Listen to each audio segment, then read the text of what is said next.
You just hit 75,000 miles, and your factory powertrain warranty is officially dead. For the first few years, you only paid for oil changes and tire rotations. The manufacturer absorbed the big hits, but now you are entirely on your own. This is the exact moment service departments hand you a massive estimate for leaking seals and failing sensors. They call it preventative maintenance. The reality is that many original components are engineered with a 75,000-mile lifespan in mind. This is the 75,000-mile trap. You are transitioning from the honeymoon phase into the reality of high-mileage ownership. The biggest mistake you can make right now is ignoring small leaks or strange noises. What used to be a free warranty fix is now a snowballing repair bill paid out of your own pocket. You need to take control.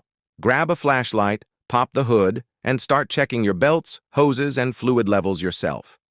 Start putting aside a dedicated repair fund every month. The days of driving a perfectly reliable, cost-free vehicle are over.